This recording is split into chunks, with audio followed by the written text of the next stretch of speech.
Welcome everybody back to a special episode of the Three Man Rush podcast. I'm your host, Landon Oliver, here with my two co-hosts, Andrew Scott, Big Jared Holly down below me if you're watching on YouTube. And today, of course, we finally made it a few days before the draft, and we are here to give you the official Three Man Rush podcast 2022 NFL mock draft 3.0, which does include trades. This is the official mock draft. This is the draft we did last year where we were more accurate than all the big name sites, all the big name players. We had this it here. True. We had it here. So we're excited to do this. Now, this draft, of course, is a little bit harder to get a pencil in, compared to last year's, but we're going to do our best. We do have trades included in this. And as a special bonus, if you are watching on YouTube, as you can see, it is a little bit different than our other mock drafts because our others, we had the picks listed. You can scroll down, you can look at your team. This one, we're going to do live on the show. Everything's blank slate. Andrew's going to be surprised by my picks and my trades. I'm going to be surprised by his. Jared's going to be surprised by everything. He's along for the ride and to give you any cool talking points as well. So without further ado, I'm so excited to jump into this one. Anything you guys want to add before we just hop right into this?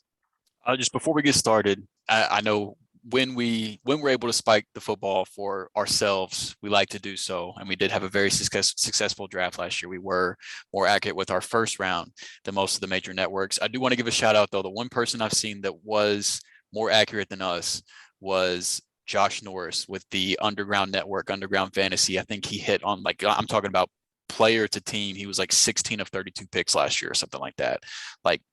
Absurd. So also, if you like NFL draft content, shout out to them. You should also go check out Josh Norris, Hayden Winks over at the Underground Network. They do great work as well. So I want us to be accurate in saying, who we were better than, and all of that was true, but we haven't shown them any love. So since this is the official one, I do want to give them a shout out as well. Great people that do great work. I want to give them their flowers while we can. So you should definitely give those guys a listen as well.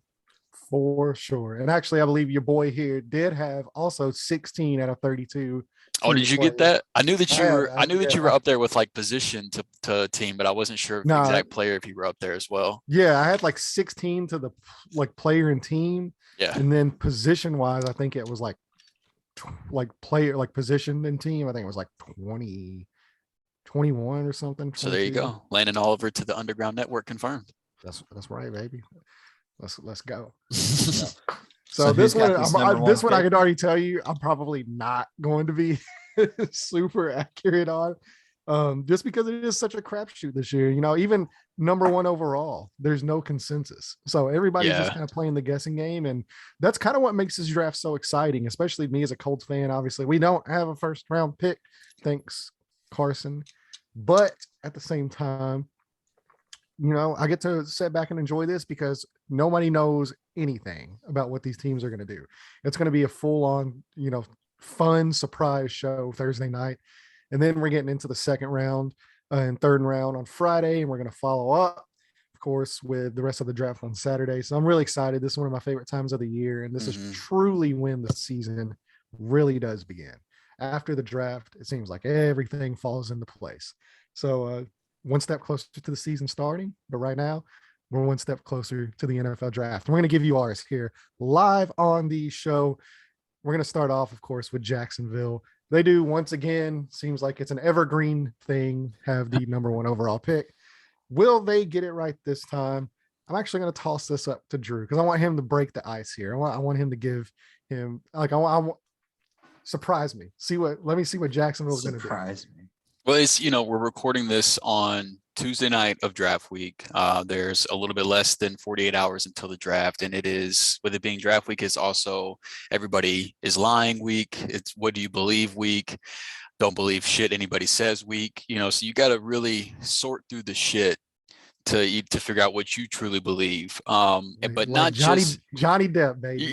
Yeah, exactly. Johnny Depp. But the guy I'm picking, the smoke began much earlier than this week, but at this point, it's just really too much for me to ignore. And I just do not put it past Balaki to take pass on a guy that seems like the most sure thing in the draft for a guy that wasn't even on, the top 10 radar in the middle of the college football season. But I believe there's enough smoke there. I believe he likes the upside, and whenever he was in San Francisco, he loved guys with upside. So I'm going to roll with the smoke, and I think that there really is a legit shot that Trayvon Walker is the first pick in the NFL draft. So that's, you can see me type it on the board. That's what I'm going with. I have been going back and forth nonstop with him and Aiden Hutchinson, and I feel like the pick should be Hayden Hutchinson, but we're not picking the guys we think should be going there. We're picking what the teams can do. And if it was any other team other than the Jaguars, Balake, I'd probably go with Hutchinson. But since it is the Jags, I'm rolling with it, man. Yeah. You were throwing me for a loop there too. You talking about like, oh, there's smoke here, smoke here. I was thinking it's like, oh damn, Smoke Monday going first overall. Let's do this, Jacksonville. Let's go. But yeah, so on my pick, I'm actually finally converting over. I do think Jacksonville will screw this up. Because that's just what the Jaguars do. And apparently there's been some talk now that Balky is, he wants Trayvon Walker. The owner wants Aiden Hutchinson. Right. And then I think Doug Peterson wants an offensive lineman from what I've heard. Yeah, so it's exactly. Nobody agrees on anything. Yeah, nobody agrees on anything. But at the end of the day, for whatever reason, Shad Khan does kind of stay out of the way in football matters. He's not very involved. So he kind of lets his GM do things for better or for worse, normally worse. Normally for worse, yeah. Normally for worse. So I'm going to go right there with you, buddy. I finally swapped it over to Trayvon Walker from Georgia, being first overall. And I think every Detroit Lions fan just just rejoiced. All the Detroit fans listening to this show just threw their hands up and they were just like, yes. Yeah. So I'm not even going to waste time with this. Yeah. The Lions are going to run this card up to the table faster than I can type his name in, and I'm just going to go ahead and copy and paste it for you. I have no doubt. Yeah, you might as well. But say, don't stop me if I'm wrong. But yeah, copy and paste. The pick didn't have to go far. Same thing, Aiden Hutchinson. He didn't really have to go far. He's staying right there in Michigan. Yeah. So I think Detroit would be ecstatic. It's a good thing. Anytime you have Jacksonville picking in front of you, normally good things happen. And honestly, I think even if the Trayvon Walker stuff is smoke and Hutchinson goes 1, I still don't think this is too far off, because I think Trayvon will probably end up going 2 then. Maybe Thibodeau. I do think that the whole Dan Campbell said he doesn't like Thibodeau thing might be some smoke too, and I think Thibodeau would have a chance to go off it too. But I think there's a decent chance if it doesn't go in this order, you could just flip it. Yeah. Yeah. I think with the way that they run, I think Walker doesn't necessarily fit the type of defense that they run very well. He does fit Jacksonville, what they want to do relatively decently, I guess. Because he's much more of a outside linebacker rusher, kind of like Josh Allen. And say what you want. Trayvon Walker does possess the upside to absolutely be the best player in this draft. So, it's not out of the cards. Yeah, exactly. It's not crazy, but to me, especially with a team that, you just went through the Urban Meyer thing, you've had all this stuff going on around you. You need some safe, you need something safe. You would think. You need something. Yeah, exactly. Give me some boring if I'm Jack. I want some boring. I want some safe. I want something that, I'm just going to pick. I'm just going to feel good about it. I don't have to worry about it. That's Aiden Hutchinson to me. I can pick him and I can lay my head on the pillow and be like, you know what? We did a damn good job. Whereas Trayvon Walker, it's like, well, if this guy hits his ceiling, but if he doesn't, yeah. That's the game you play. It's the type of thing to where I think if the Trayvon pick misses, if that's where they go, then I think that's finally the end for him as the GM in Jacksonville. I think that's the type of the thing where if it doesn't work out, you finally lose your job. You already had an entire fan base wearing clown masks to the stadium the last game of the year in protest of your GM. I know you don't want to talk about that last game. I'm just talking about the fans coming into the game. So they were not the biggest clowns on the field. Yeah. that's rough. But it's that type of pick. And for what it's worth, even though I do think Walker would be an option at 2. If I mocked Hutchinson at 1, I do think Thibodeau would be the pick at 2 personally. But yeah, I think it'll be really interesting to see how the edge rushers go off. Big Jared, you're awfully quiet down there. Oh, I just don't see how Jacksonville passes on Aiden Hutchinson, man. I just don't. I feel like if they do, they already get laughed at quite a bit. I can't imagine them whiffing on this like right out of the gate. But Walker's a hell of a player too. He does have a ton of upside, but I don't know. I still think Hutchinson goes 1. That's the thing is Hutchinson has plenty of athletic ability on upside as well, but he also has the college production to go along with it. Upside, yeah. Right, but he actually he put the production with it too, which is just weird. And I know Walker was asked to do more. Like Georgia's defense was very unique, and you'll see how loaded it is just by how many people come off the board in this mock draft. 5, 6. Right, yeah. So it's weird, man. I don't get it either. I really don't, Jared. But there's a lot of rumblings to the point where I couldn't ignore it anymore. Same thing here, buddy. Same thing here. All right, well, let's finally get to the other AFC South team that perennially picks in the top 5, and that is the Houston Texans. So let's see here. I'm just going to go ahead and knock this one out too. I've got Ike Ekwonu from NC State. I have them addressing their offensive line, giving Davis Mills a little protection. Maybe, seeing what he's got. It seems like they're committed to him this year. And going from, their front office does kind of come from New England. So I know they're real big on the trenches there in New England. So I can kind of see them addressing that. And I have them taking, what is most people's top offensive lineman in the draft. Yeah, I struggled with this one because I wanted to go that direction as well. But I read something from The Athletic that they have been hearing that it could be possible that Sauce Gardner is the pick at 3 for the Texans. And my love for Sauce. So if the final mock draft is here, I've got a chance to put him in the top 3.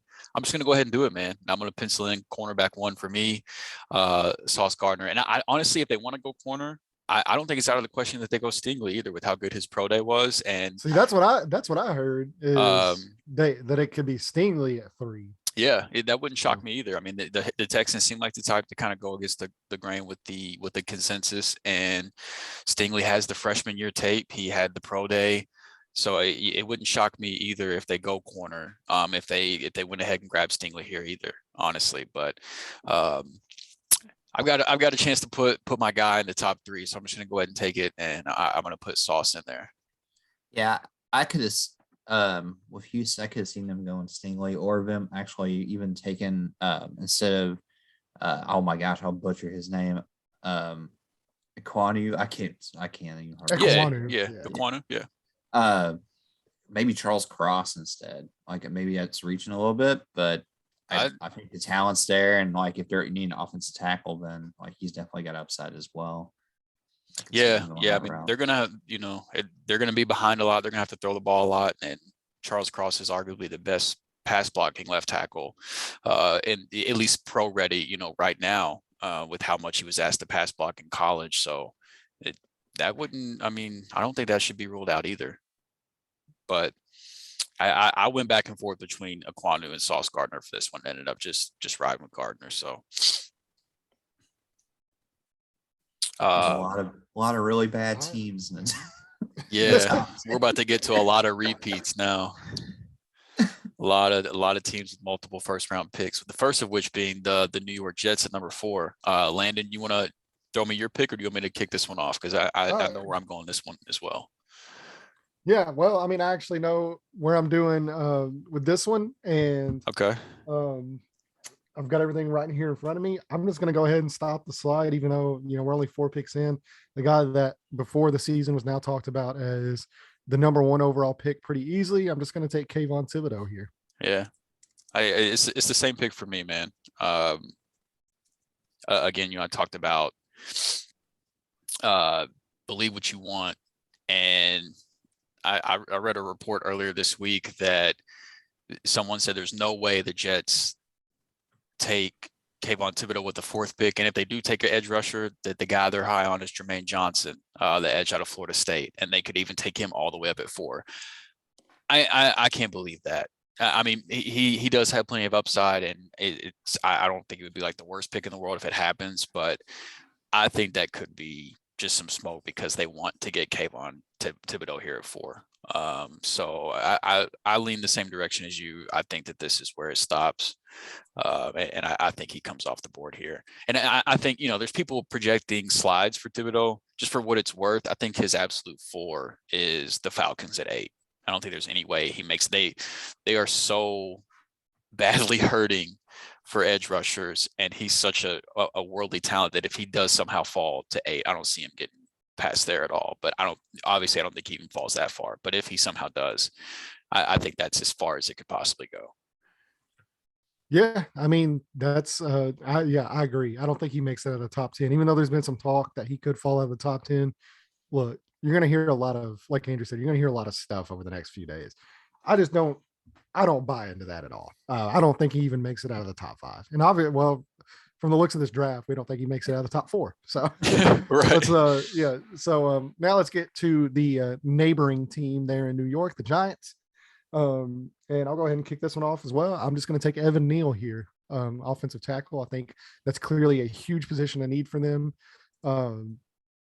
They do have a really good, left tackle there. He actually came along pretty well. So I think a lot of teams actually seem to be leaning towards Evan Neal being more of a right tackle, possibly. So I think that would give them some really good bookend tackles. And if they are, this is going to be the year to see if Daniel Jones can finally be the guy. I think that's a good start for him. Yeah, absolutely. I mean, if you can lock down both tackle positions, that's definitely going to help at your quarterback. I'm going the same direction as well, but I don't have a tackle off the board yet, so I went with Akeem Ekwonu here.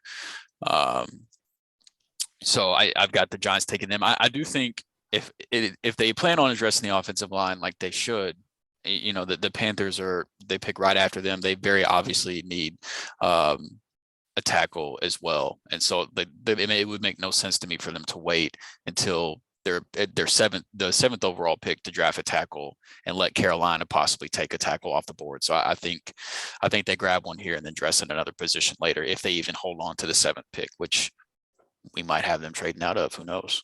Well, we'll see. So Carolina. All right. So there's been a lot of talk over the last few days about Carolina and a quarterback. Even saying that there's 2 quarterbacks that they would feel very, very, very comfortable picking if they fell to number 6 overall. When a quarterback class like this, I think there's a really good shot that the first quarterback, they'll have their pick of their litter at 6. And their owner has been very adamant about wanting a franchise quarterback. And it seems like that just seems to be the direction things are heading right now. I don't think it's going to be Baker Mayfield. I just think they have a chance to possibly get their guy here. And it's a guy that they can groom. I mean, we'll see what happens with the coaching staff because, you never want to take, whenever you're in the position that coaching staff is in, it's hard to take a project here because there's a very good shot you're not going to be the one that ends up developing him. But if they do hit, then you're looking at the only guy in this class to me that has a chance to be a top 10 quarterback out of anybody. I think the upside's too alluring. And I think with the owner wanting a quarterback so bad and them saying, hey, there's a couple guys that if they're at 6, we feel very comfortable with, I think they take the upside. And I think they take Malik Willis here. Okay. So I wanted to mock a trade here, but honestly, I just couldn't find because like the Panthers, they obviously have needs and they don't have another pick until like the 4th round, I think. So they need to get some draft capital, but I just couldn't find a trade partner that I thought made sense to come up this high, unless somebody wanted to try to jump like Seattle for an offensive tackle, with on my board right now, Evan Neal is still on the board. And so, if somebody wanted to try to jump Seattle and possibly the Jets, like I don't think it's out of the question the Jets take an offensive lineman if one is still there at 10, that would make sense. So if somebody wanted to try to do that, I guess I could see it happening. I don't see somebody trading in the top 6 for a quarterback with the way this class is. And while I agree the need is there, Malik Willis and his upside is definitely intriguing. And I also thought about going that direction. I struggled with it because last year they were in a position to possibly take Justin Fields or Mac Jones, and they passed on both of those guys. And it's like, I don't think it's out of the question because they could just be trying to overcorrect. Like we should have taken a quarterback then, we didn't. So now we're not going to take a quarterback. We're not going to do it again. Hopefully they might have learned their lesson. Right. So I don't think it's out of the realm of possibilities, but they're one of the few quarterback needy teams that also have the cap space to possibly take on like a Baker Mayfield or Jimmy Garoppolo contract too. So I do think that could possibly fit in there, even though with the contract that Donald already has, they would have a lot of money allocated to the quarterback position. But so I say all that to say I wanted to trade them out of this pick so they could get more draft capital, because I think it makes a lot of sense with how bad they are and the limited amount of picks they have in this draft. But I couldn't find something that made sense. They need a left tackle. The number 2 tackle for me, number 1 tackle for a lot of people is still on the board here. So I ended up just giving them Evan Neal. I can get on board with that. I think Carolina, I don't think there's any way you can go wrong with any position. I think they need pretty much everything. All right. So that brings us back to the New York Giants. Another team that I thought about a trade here, but with the players on the board, I mean, this is very, this is about like a 10-player draft where you feel really good about guys. And then everything after that, I mean, you're looking at, there's not really much difference between guys that are going to be picked, 15th and guys that are going to be picked in the 2nd round, possibly even early 3rd. So I think with those 2 premium picks, I think they need to get 2 premium guys that they know in this draft. There's a lot of premium guys on the board here, and this one was a pretty easy one for me. Instead of trading them out of there, this guy's still on the board. It's your boy Sauce Gardner. Yeah. Going to the Giants. They need some secondary help, especially with the possibility of Bradbury being moved and all that kind of stuff, the talk going on there. So I think they can address that position, possibly move off Bradbury, maybe even in the draft, and try to get another, some more picks as well to address some other positions. And, they have their cornerback 1. Yeah. So, I mean, I went the same direction here, and I agree. I think that there is little to no chance that Bradbury is on this roster come week 1. And there's one other cornerback that I think should go in the top 10. And after his impressive pro day, the freshman tape, Sauce already off the board. I went same position, but a different guy, and gave him Derek Stingley here. And I just, this is, I mean, after his freshman season, people were talking about him as possibly the number 1 overall pick in this entire draft. And obviously there's been 2 more years of tape and some injuries and COVID and things like that. But the freshman year tape, just the raw skills, the pro day, it's all too much to ignore that. I don't think he falls out of the top 10. I agree. Yeah. I've got him out of the top 10. Do you? Yeah, I do. And you like him more than me, if I remember correctly. I love him. Yeah, so I'm a little surprised. It's just the direction I think teams could go. Right. So, I mean, we'll see what happens. Do you think the position as a whole goes later? I have a few corners. I've got 4 corners going in the 1st round. Okay. So, you won't have to wait very far, very long for his name to be called. That being said, we do have Atlanta on the board next, and this is another team that they just need everything. More specifically, they really, really, really need to build the trenches on both sides of the ball. And most importantly, they need offensive linemen. because they've had one of the worst offensive lines in the NFL over the past few years. Matt Ryan has been the most hit quarterback in the NFL over the last 3 seasons. So if you know, even if they do go with a rookie, maybe they trade back into the first and get a rookie. I don't have them doing that, just staying if they do. I think, whoever you have, whether it's a rookie next year, whether it's Marcus Mariota this year, whether it's a rookie this year, you're going to have to keep the guy upright finally, because you didn't do that for Matt Ryan. So I'm just going to take the best offensive lineman on the board here. I'm going to take Charles Cross. Makes a lot of sense. I'm sure Seahawks fans would be very upset if this happened right before their pick, because God, they literally they need offensive line. I think their 2 tackles currently slated to start for them are like a undrafted free agent, like a 7th round pick or something like that. Like, I mean, they're off with Dwayne Brown not being brought back. Their offensive line is brutal. So and this too, this draft, this is a very clear, 3 offensive linemen, and then you have a little drop off. Maybe you could throw Penning in there. I think you're right. I do think there's a drop between Cross and Penning as well. Yeah, but then after that, especially after Penning goes, maybe Raymond you could throw in there, but there's a steep drop off after that. Yeah. No, I think you've got it right. I think it's the top 3 guys: Ekwonu, Evan Neal, Charles Cross, a little bit of a break, Trevor Penning, and then a pretty big break for me, at least personally. Yeah. So no, I think you're right on.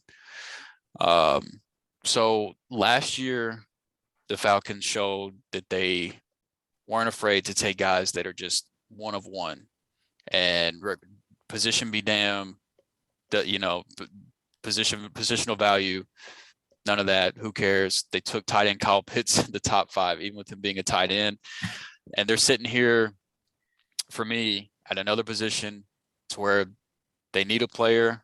He's a one of one.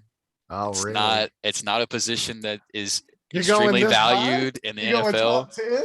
I don't think he should fall out, man. And this is one of the spots that makes sense. So yeah, I'm throwing Kyle Hamilton in the top 10. I got him going to Atlanta at number 8. I did consider pass rush here. I think that Jermaine Johnson would make sense at this point. I considered offensive line as well. I was even tempted to go Malik Willis, which I think is the direction I went in 2.0. And wide receiver as well. There hasn't been a wide receiver come off the board for me yet. So I think Drake London, Garrett Wilson, one of those guys would make sense here as well. But it's just that, I can't have Kyle Hamilton falling too far. I think, for me personally, I think Houston at 13 is probably his floor, just with how many needs Houston has. I can't imagine him making it that far and not going. I think Washington at 11, Houston at 13 makes a lot of sense. But seeing them take a tight end in the top 5, I was like, well, maybe it's not so crazy they take a safety in the top 10. So I ended up going with it, man.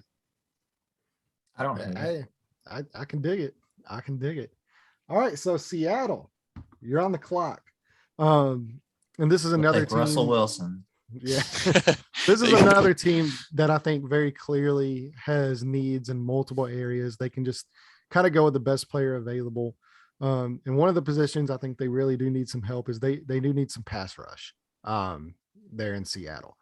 Especially you're playing in that division. You got Kyler Murray still there. Obviously, Matthew Stafford's still running around. Trey Lance could possibly emerge. And if not, they still have Jimmy G on the roster as of now.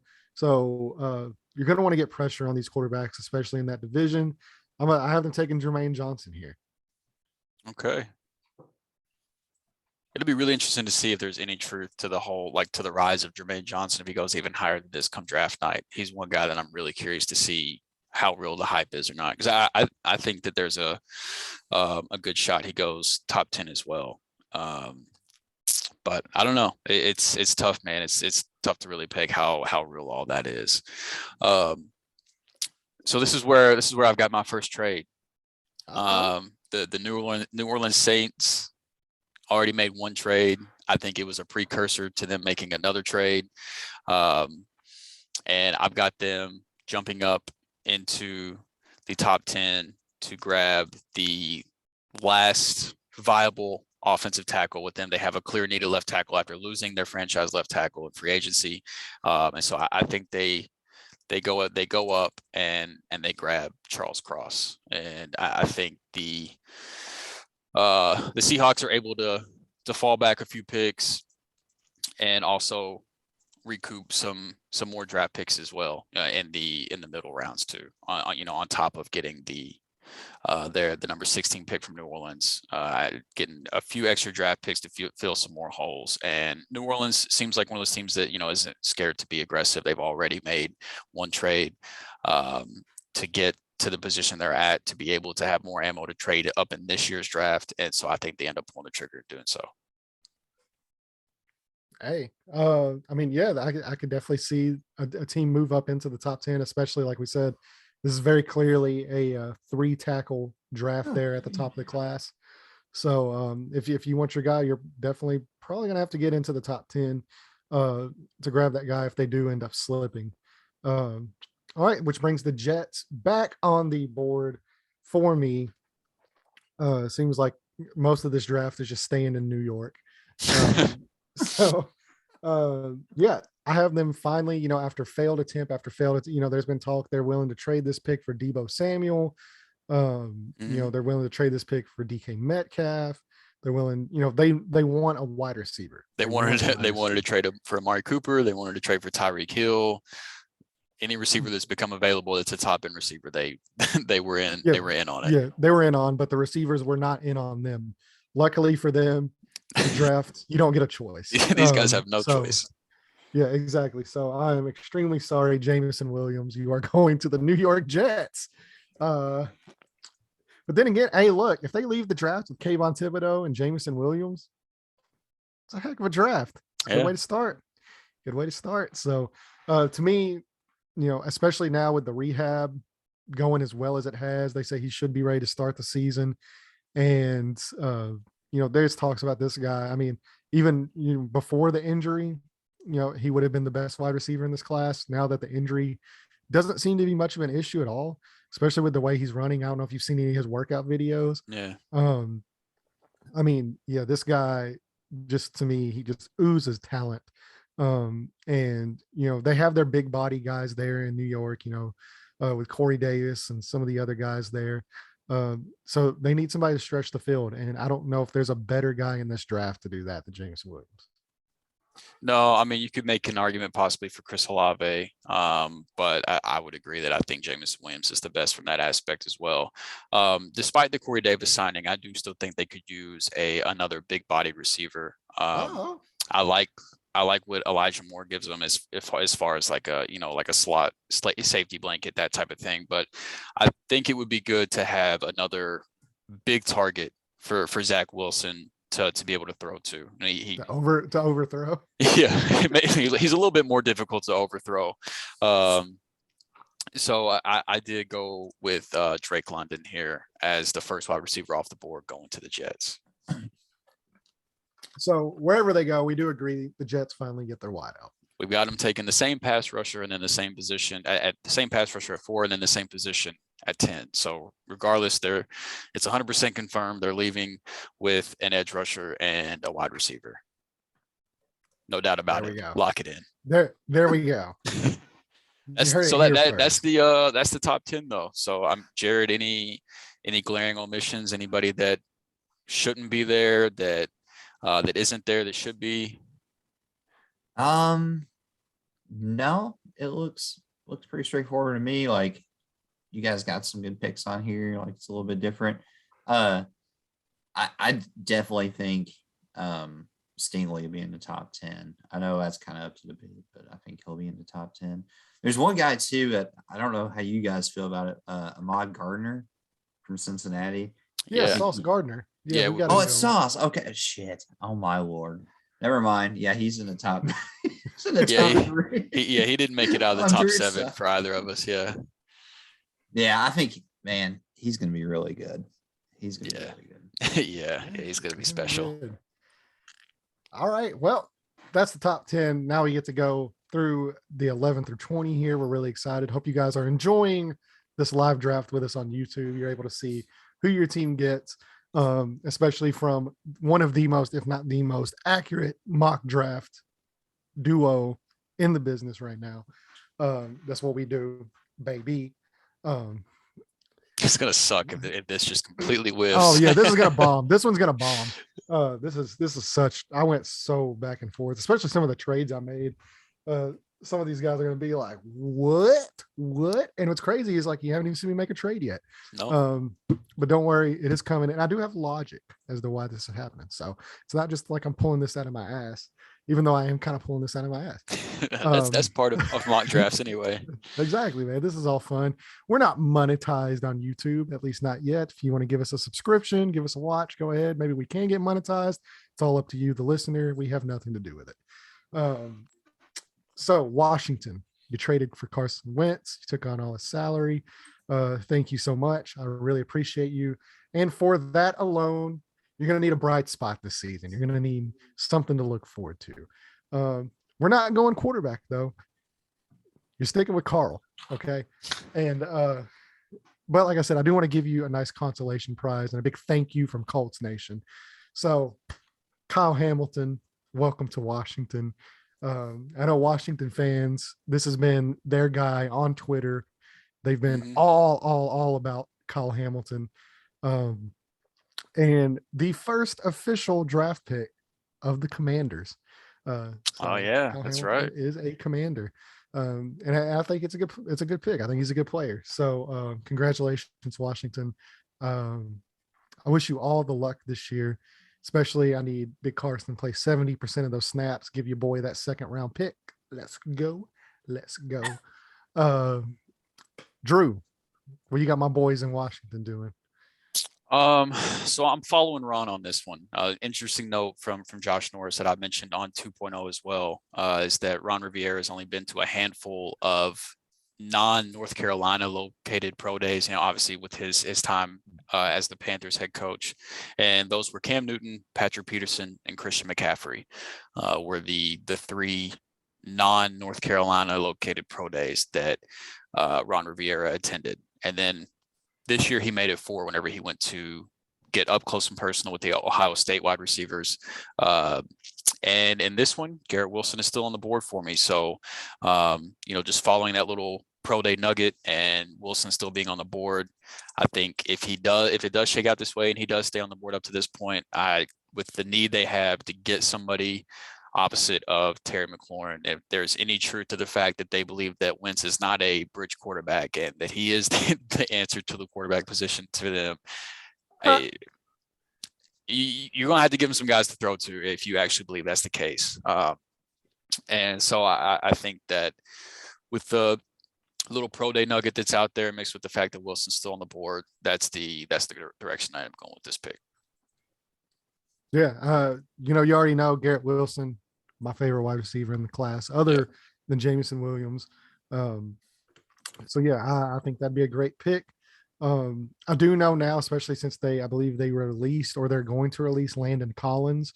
So that also played kind of a role there in my safety pick. Yeah, no, Kyle Hamilton makes a load of sense. And if there's going to be a very clear glaring need at safety, whereas wide receiver, for now, you do still have Terry McLaurin. You got Cam Sims. There's a couple guys there. Logan Thomas. They got Terry McLaurin and a bunch of guys. Hey, look, man, I like Cam Sims. He's all right.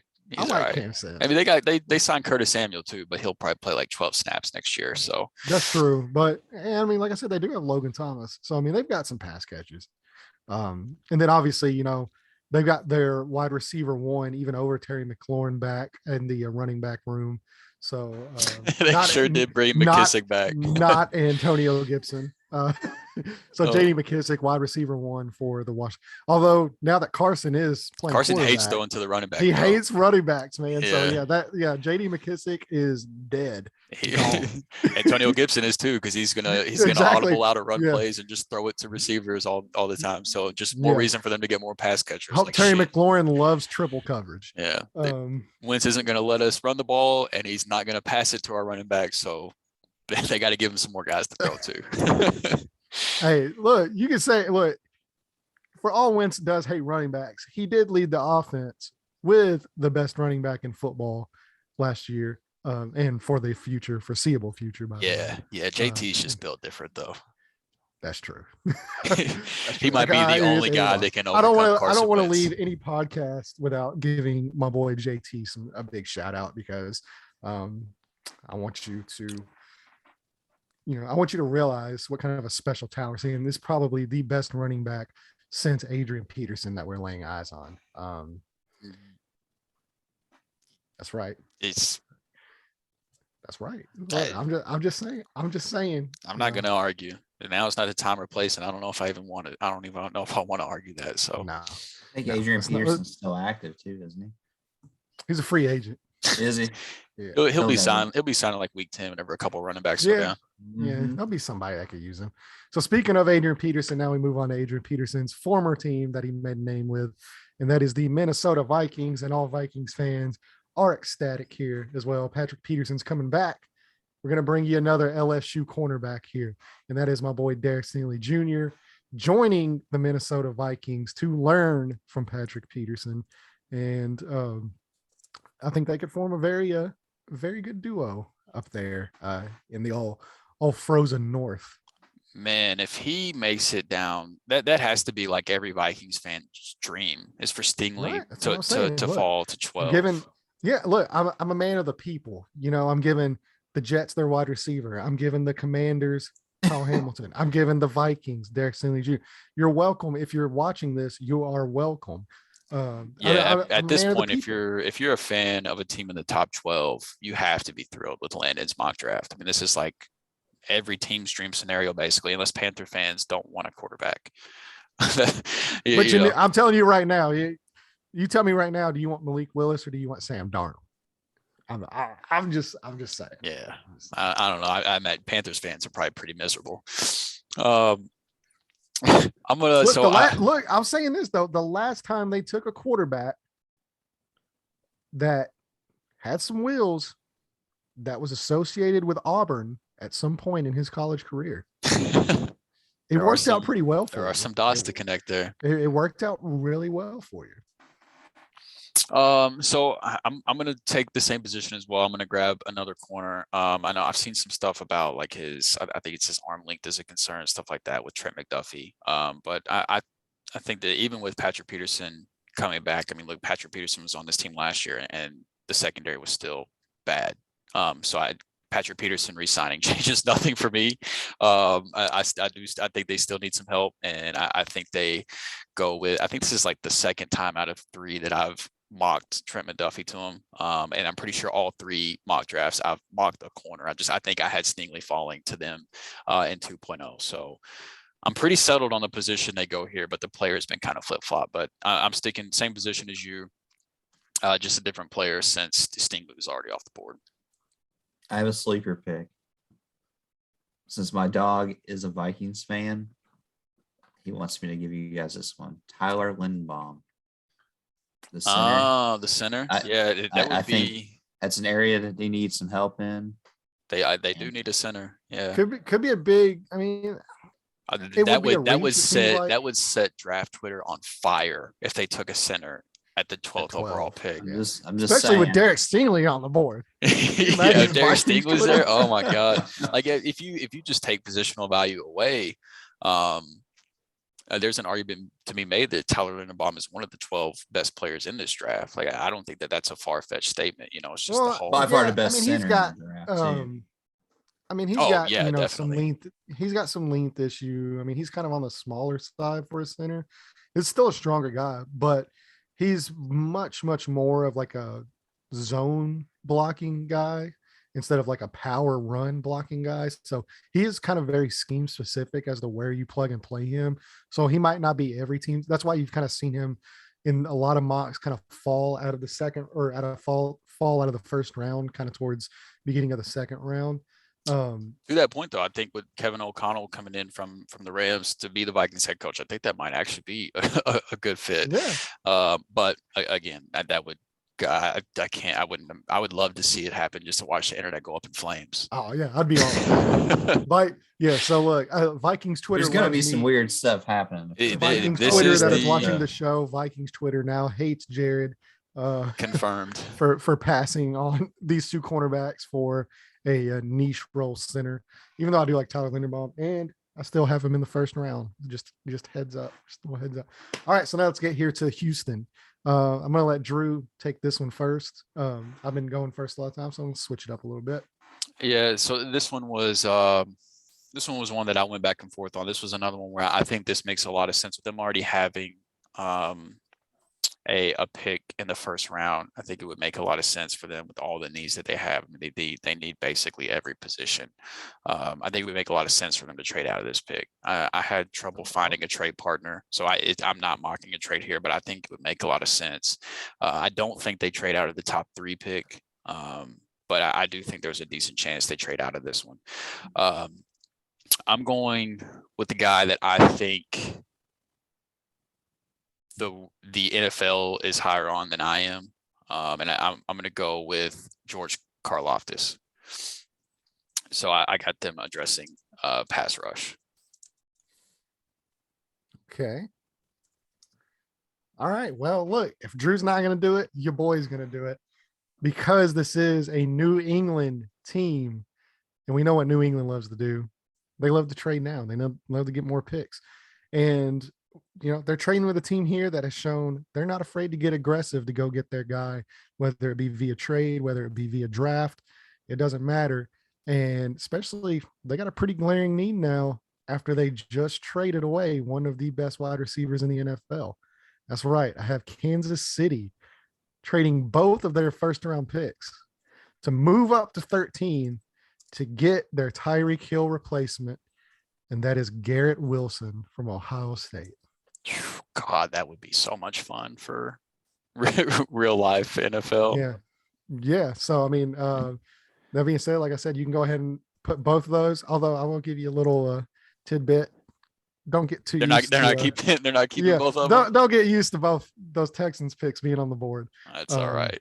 We'll put it there for now. So yeah, especially, I mean, they clearly want a wide receiver. There was talk, about them trading for some of the other wideouts as well. So I mean, to me, this is just the perfect fit for Garrett Wilson and the perfect fit for the Kansas City Chiefs. Now they have a guy that, you can pair with Juju. You can pair, you got him for 5 years as well now on a really moderate salary. And you have him with Patrick Mahomes. So I have a feeling that if this trade happens, Garrett Wilson's going to be shooting up a lot of dynasty fantasy draft boards. In the fashion of probably 101, 102 at the worst. Yeah, absolutely. All right. So yeah, I'm excited to get my first trade officially on the board. So Kansas City Chiefs fans, Garrett Wilson is coming to a Arrowhead Park near you. That would be a lot of fun. All right, so 14 with the Baltimore Ravens. This is where I finally penciled in the guy that is just a complete athletic freak, one of the most athletic players we've seen in terms of testing numbers, and just feels like a Baltimore Ravens pick to me. So I am taking, and this is from everything I've read, he might even go higher than this. Like I don't think. Can you imagine this guy with Calais Campbell walking off of a bus? If I'm an offensive lineman, I'm just getting back on the bus. Like if I'm an offensive lineman for the other team, I'm not getting off the bus that day. Like no. Look, man, I'm telling you right now, you can just go ahead and copy and paste that one right over. Oh, really? Board. Seriously. Yeah, that was who I was. That's who I thought too. I had Jordan Davis going to the Ravens. Nice. He's just such a Ravens player. I feel like you can say that about like every defensive player. There's not a defensive player that looks bad. But I mean, yeah, they're just such like, this is another guy. He's just kind of like a one-of-one type of a player. And a guy like that, especially at that position, as much as a freak as he is, he just belongs in the AFC North. Like he belongs in that division. So yeah, Baltimore Ravens, Calais Campbell, Jordan Davis side by side with each other. Woo, have fun with that. Especially in Pittsburgh where you have no offensive line.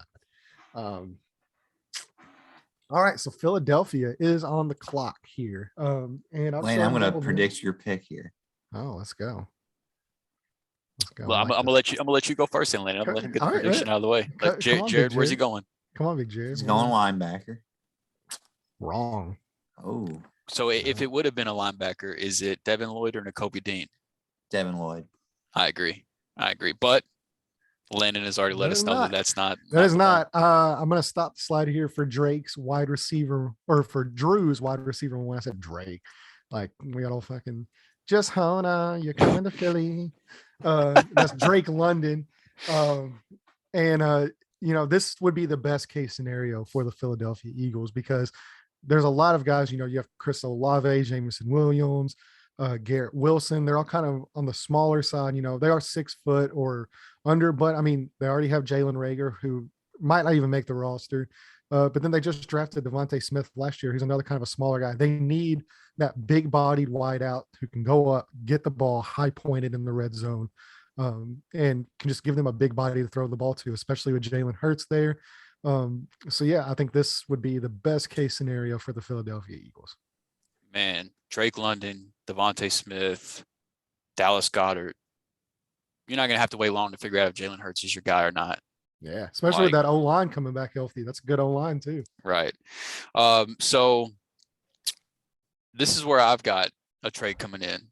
I think the Eagles have made it pretty clear that they're good with giving Hurts the reins for this season, at least. They seem to be loading up on next year's class, and I think they have another opportunity to do so. And, there's a couple teams, the Eagles being one of them. I think it makes sense for the Chargers, the Saints, the Patriots. There's a few wide receiver needy teams here in these next couple of picks, and there's a couple of teams below that also happen to need wide receivers. And I think that, if you've got the back-to-back league MVP coming back, you just traded one of the best wide receivers in the league, and you have 2 first-round picks. I think you trade one of them along with some later picks to move up here. Green Bay Packers getting the first pick from the Philadelphia Eagles and grabbing wide receiver Jameson Williams. Well, I'll be damned. That would also be a pretty good fantasy spot there. Yeah, would be a little bit of fun. At least for a few seasons. For a few seasons. All right. So looks like we finally have, some different teams here we're going with. I still have the New Orleans Saints on the board. I do have them keeping this pick. In addressing a position that Drew had them trading up to get, I have them taking Trevor Penning here, to be their tackle of the future there in New Orleans, and they're able to stay at 16 to accomplish that. Trevor Penning? Yep. That's funny because that is the same exact position and player I'm going, just a different team. I've got Seattle has the clear need. They were able to trade out of their top 10 pick, trade back, collect some more picks, and still get an offensive tackle that I think deserves to go in this range. So whenever I did make the trade, I wasn't going to force this to happen, but once the board shook out the way it did, it just made too much sense for me not to plug him in here at that point. Yeah, that's a pretty good one. That's pretty funny. I like that. All right, Jared, we're halfway through the draft officially. What are we looking like here? There's no running backs, man. I hate it. Now, look, if you're a member of this podcast, that means you love it. Oh, you love it. We don't like running backs in the first. No, I think everything shapes out like the top 10. I feel like the top 10 is correct outside of I think Stingley being the top 10, but outside of that, man, I think it looks good. So you like Drew's draft? at least the Stingley pick. No loyalty here. There's no loyalty. No, it looks good. All right. I think so. This to me, they're all addressing the areas they need. So this to me, the Chargers pick. This was the one I went back and forth on a few guys. But to me, I just wanted to have fun with this. I wanted this to be fun. And this is a team, they don't have very many glaring needs at all. Really, I don't know if they have any really glaring needs. So I think they can just go ahead and take the best player available. And, you know, their defense looks loaded. So I don't have them addressing that. So what is the one way you help a quarterback at? They've got a really good offensive line. What's another way you help your quarterback? You give him another weapon. Just completely unlock this offense. Yeah. So that's what we're doing here. We have the Chargers going with wide receiver Chris Olave. That's so out of funny. Ohio State. That's so funny. Oh, do you have him doing the same thing? I've got him doing the same exact thing. Same exact thing. I love it. I love it. Give me the AFC West. Yeah, that was part of, like you said it. That was part of the reason that went into this was they're going to have to score a lot of points in that division with the offenses. You're going to need plenty of weapons because the defenses are also loaded. Like the division is insane. So just if I do think they could use a right tackle. So if Penning would have made it to this pick, I think Trevor Penning would have made a lot of sense. But with him going off the board one pick before that, I think a corner opposite of J.C. Jackson would also make sense. I consider Kyer Elam here as well. But I know that I think I'm probably higher on him than the NFL actually is. So I don't think he actually goes this high. Whereas Chris Olave, honestly, I would be somewhat surprised if he was even still on the board at this point. So I didn't want him to fall any further than this. Yeah. And I mean, really, like, you know, there are some good players there for the Chargers at wide receiver. So, I mean, it's not like it's a super needy position. But I think Chris Olave just gives something completely different to that offense that they don't have. You know, you've got the possession guy there with Keenan Allen. You've got some of the bigger bodied guys they have there with a couple of their other guys. You know, off the top of my head, you know, They brought Mike Williams back. They drafted Josh Palmer. Josh Palmer out of Tennessee. Palmer's still there. So I mean, they've got some big body guys who can go up and high point the ball, but they still don't have that guy who can just take off that dump, you know, take that dump pass and just drop 60 yards. Well, and so, I mean, also something to keep in mind is I think it was the 17th pick that year too, whenever CeeDee Lamb slid to the Cowboys. I don't know if it was 17, but everybody was saying, well, the Cowboys don't need a wide receiver whenever they took CeeDee Lamb. Fast forward a couple of years, the Cowboys need a receiver now. You know, a lot can change in a short amount of time. Well, yeah, and especially too, I mean, you know, Mike Williams' injury history is definitely not a short list. And now, you know, Keenan Allen's also he's not getting any younger. Yeah, he's getting older as well. So I mean, this could be a guy that you can pair with your quarterback. You know, for the foreseeable, probably for the next 5 to 10 years, you know, if he does end up hitting. So yeah, let's just completely unlock Justin Herbert. Let's just completely unlock Justin Herbert and let's go have some fun there in the AFC West. I love it. I'm all about it. Yeah. All right. So that brings us to Philadelphia. You know, this is their next pick, and I do have them keeping this. And a guy that I just still can't believe is still on the board. Once again, this is Philadelphia's dream pick, kind of similar to, you know, them getting Drake London. Now this guy's on the board because we did kind of see a run there on wide receivers there in the middle of the first round.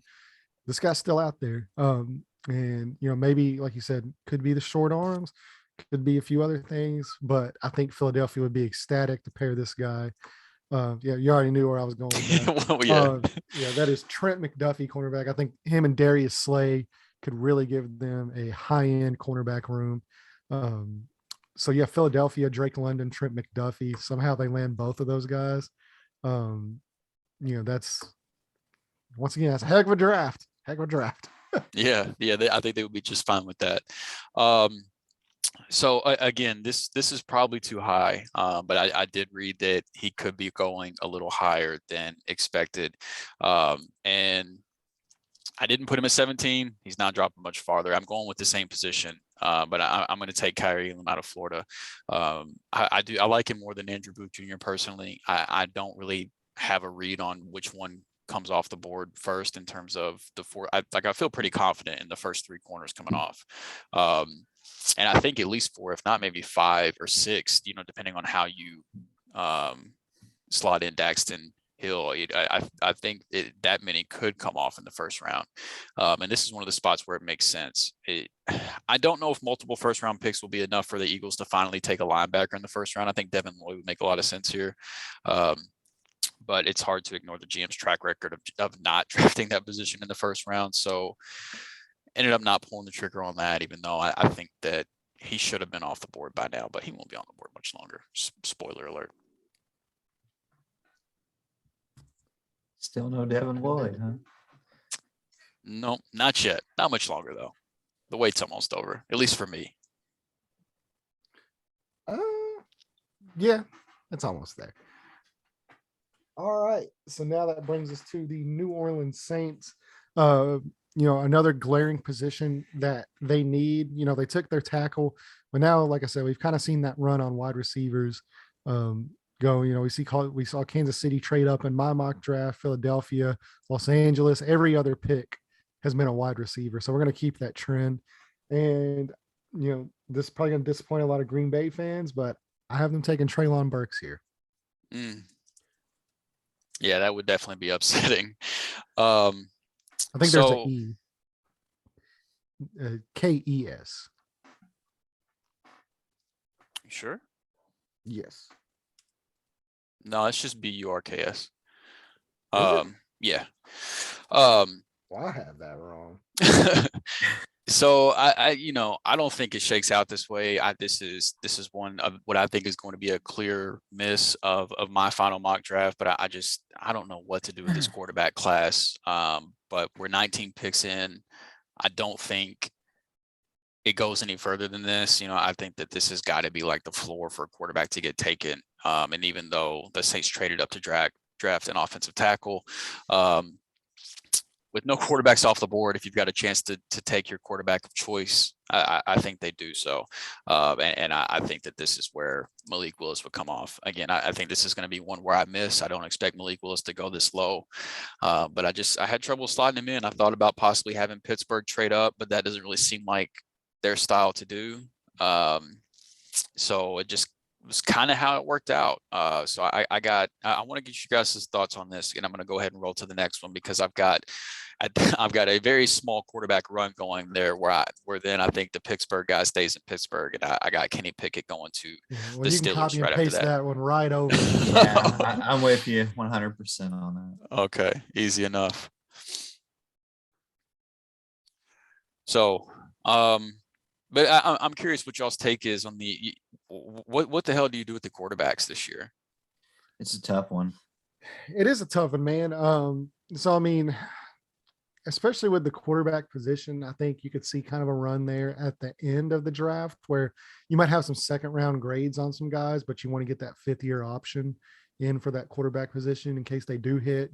Obviously, like we've said on the show a billion times, having a quarterback on a 5-year rookie contract is the single biggest advantage in the NFL. And it seems like right now, the second biggest advantage is having a wide receiver on a 5-year rookie contract. Right. Because now these guys are getting paid quarterback money.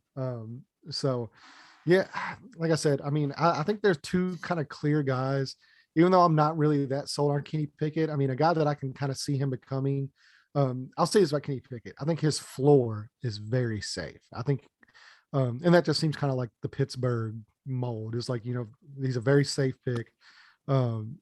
He still has some upsides where he can still develop and be a very good quarterback. I don't think he's ever going to be a top 10 guy, but you never do know, especially with, they seem to draft wide receivers very, really well in the late rounds. They never seem to go for that wide receiver early on in the draft. It seems like they just find perennial Pro Bowlers, 4th round, 5th round.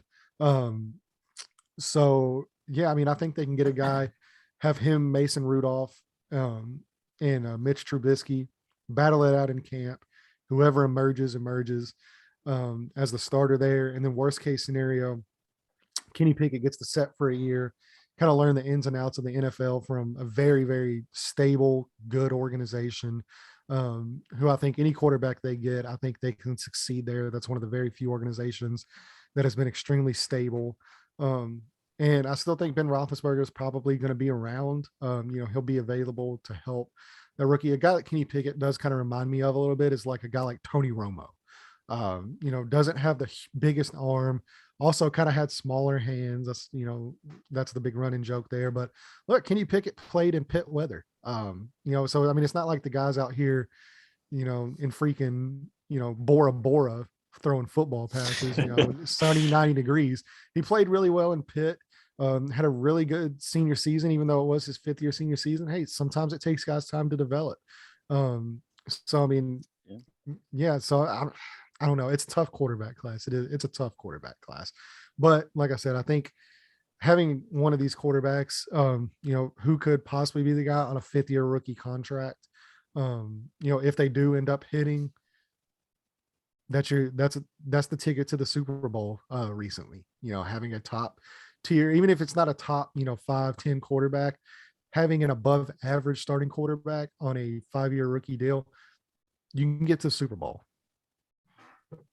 Yeah, I think that if the board shook this way, I would be surprised if Pittsburgh didn't take a quarterback, assuming their quarterback one was still on the board. If their guy goes off before then, I don't think they reach for somebody that they don't like or anything like that. They're a pretty good organization as far as the draft goes. But yeah, and any of these quarterbacks, I'm telling you right now, any of these quarterbacks should be praying that an organization like the Steelers or the Saints, or and maybe not necessarily the Saints now that Sean Payton's gone, but I mean they still have a very stable organization, a good head coach.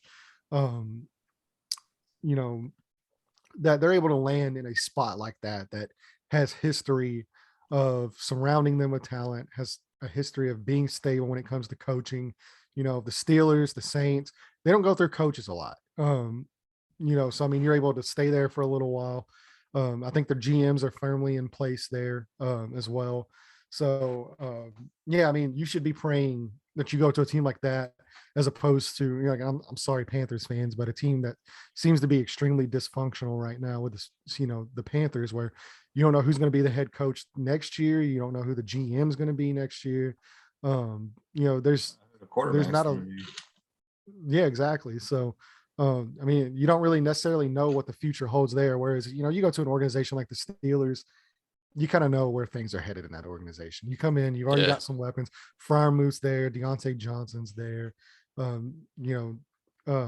wide receiver out of Notre Dame they picked a couple years back. Can't think of his name off the top of my head. Big guy. You already say Claypool? Yes, Chase Claypool. He's there. Najee Harris is there. Granted, they have some work to do on the offensive line, but yeah, for sure. They're walking into top 5, if not the best defense in the NFL. An extremely stable head coach who's never had a losing season in his career. He's the second best coach in football. Yeah, I mean, that should be an organization that, as a quarterback in this draft, you pray you get to. Yeah, I agree. I agree completely. All right, so another organization here that has been very stable for the better part of 2 decades, and actually, made the playoffs last year. We'll see. Big Bill coming in hot. I actually have another trade here. We're not going to go this many years without Bill Belichick trading down in the first round. I mean, come on. So a guy that is still on the board. Look, Jerry can't help himself. He sees this guy. He sees the talent. He sees the athleticism. He can't help himself. So I have the Dallas Cowboys trading up here. And that brings the Patriots actually down to 24. So they do still have a first rounder, but they do move down a few slots because they just want to get more picks. That seems to be what they always do. And with the Cowboys here, obviously they see Micah Parsons. They want to pair him. There's been talk about some linebackers in free agency, some of these other guys. And like I said, Jerry just can't help himself here. Devin Lloyd out of Utah is still on the board. I think you pair him with Micah Parsons, and you probably have a pretty good linebacking core, and you can even move Parsons to defensive end on occasion and still feel really good about your linebacker that is still playing there on the field. So they did miss on Vander Esch because all I heard was about how much better he was going to be than Darius Leonard. People don't forget, you guys missed on that one. So he had a lot of health problems. Yeah, exactly. He can't stay healthy. And they do have a need there because once Parsons does, outside of Parsons, it's a very thin linebacker room. And when this guy's still on the board, who many people have going to the Eagles earlier. I think the Cowboys make that move. Like I said, they're not afraid to go up and get their guy. If Jerry's kind of sold on him, and I think Devin Lloyd would be he's just a quintessential Cowboy pick to me. He just looks like a Dallas Cowboy player. So you'll see I was able to just copy and paste the pick because I also have Devin Lloyd coming off here, except to me, it just felt like this is an extremely talented defensive player that has dropped farther than he should. And now the Patriots are on the clock and they're not going to let him drop any farther. It's similar to how I felt about Christian Barmore whenever he fell to the second round. Is this one of those picks with the Patriots where they're like, you do this every year where it's just, I can't believe we let Bill Belichick get this guy. Yeah, that was word for word what I said whenever Christian Barmore fell to the second round to their pick. It was like, I think it was either the really late first or the second round, but I believe it was the second round. So Christian Barmore had no business falling that far, and of course he falls to the Patriots, and Bill Belichick gets another defensive weapon, and that was exactly what went through my mind whenever this happened. And so I got the same guy coming off the clock, but just different team. But yeah, I think that Devin Lloyd is. Even though I still like Nakobe Dean. I know that he's been one of those guys that's really fallen, at least in the mock draft world. But I do think Devin Lloyd is the clear best linebacker in this draft, and somebody that is, to me, easily a top 20 player. But positional value, obviously linebacker, he's not going to go extremely high. I don't think. Maybe he goes higher than this, but I do think he should be the first and possibly only linebacker drafted in the first round. Yeah. I mean, the only thing, because I wanted to make that move for New England, but the more I thought about it, New England's linebackers, they always seem to draft, guys that are, big, run stuffing, physical, Alabama linebackers. And Devin Lloyd he's kind of not that. He's more of like a rangy, kind of a Darius Leonard. Yeah, Darius Leonard type of linebacker. So he just doesn't fit what New England looks for in linebackers to me. So that's the only reason I didn't make the move. But then, like I said, I knew the Cowboys. Like I said, there's been talk about linebackers there, for Dallas, because outside of Micah Parsons, that room's thin. We all saw how incredible he was as a pass rusher. So I think, I'm not saying they move him to pass rusher full time, but I do think he still plays that role. But once he moves to that role, there is some worry about that linebacker room whenever he's not playing that position. So I think, to pair those two guys together and kind of let Parsons be the jack of all trades, or really the master of all trades, really, if you think about it. And then still having a guy like Devin Lloyd back there who can play behind him or side next to him. I think Jerry, that's just his like wet dream. Oh yeah, it wouldn't surprise me at all. Outside of young 20-something interns, that's it wouldn't surprise me at all to see Jerry trade up to grab one of the wide receivers in this draft either, to add some more playmakers to the offense. I would not be shocked if one of the receivers, like if the wide receiver run does take a little bit to develop, if he did move up and grab one. For the Patriots, the other position I did think that one of Zion Johnson or Kenyon Green would make sense here as well. From what I've read, they've been looking at some of the big bodied interior offensive linemen. Yeah. So I think that would make sense too. And I almost leaned that way. It was just like, I just couldn't let Devin Lloyd fall any farther. And I knew I wasn't going to mock him to Philadelphia with my next pick, just because of what I've already said earlier. So I slotted him in here. But for my next pick, I had Green Bay jump up to grab a receiver. Philadelphia, with their original second pick, grabbed cornerback Kaiir Elam. And now I've still got him taking a wide receiver. The whole Jalen Reagor thing, I don't know what to make of it. I liked him coming out of college, but somebody I like a lot more that I think could fill that slot receiver role better, because I'm not sure how it's going to be on the outside, but I think in this offense, if he was able to play in the slot, I think it would be more of a natural fit for him, and that's going to be Treylon Burks. And I think with Devontae Smith on the outside, Treylon Burks on the inside, Dallas Goedert tight end, I think it could be a lot of fun for Jalen Hurts and company. Yeah, well, Green Bay Packers. Packers fans are going to kill me here. I'm not taking a wide receiver. Just because I don't think that guy's there at 22 that's available, but yeah, there is a guy that has been rising on a lot of boards. I know Andrew's been on him now for a few weeks. He's actually already gone on Andrew's board. And this is a room, they just drafted the position last year in the first round, but I still think they could add to that room and just go ahead and solidify it as probably one of the best in the NFL. And especially in a passing league, this is kind of what you need. If you want to stop the pass, you get to the quarterback and you need to slow down some of these wide receivers. So I'm taking a cornerback here to pair there with Eric Stokes and, Jair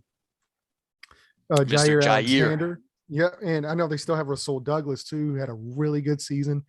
But this to me would give them probably one of, if not the best cornerback room in the NFL. And that's Kaiir Elam. Also a guy that I think could possibly slide into safety if need be, and play a little bit of safety as well. So he could kind of be a chess piece there in the secondary for them. They finally got rid of all burnt toast. So I think, that addition by subtraction. that most definitely is addition by subtraction. So I think they're feeling good about that. But yeah, I know Packers fans are probably like, man, you did all these teams so good and you did us so dirty. But don't worry, I still have you taking a wide receiver in the first round. So don't kill me too much. I do agree with your line of thinking, though, that like with the wide receivers you have off the board, I don't think it's worth it for them to reach for a wide receiver at that point, like for a George Pickens, Christian Watson, Sky Moore, Jahan Dotson, like grabbing one of those guys as opposed to grabbing a defensive player that would be higher, I think, on most guys' boards personally. Yeah, and too, like, say what you want about the Packers, but like it's very clear that they stick to their board regardless of what other people think. I mean, everybody questioned the Eric Stokes move last year. Everybody's like, Eric Stokes, like what the, like, man, y'all screwed up again. And he ended up being one of the better rookies in the NFL last year, and a really solid cornerback. So if they have Kaiir Elam above, maybe some of these other guys, and the talent's there, I don't think they hesitate to pull the trigger regardless of the position. Yeah, I agree.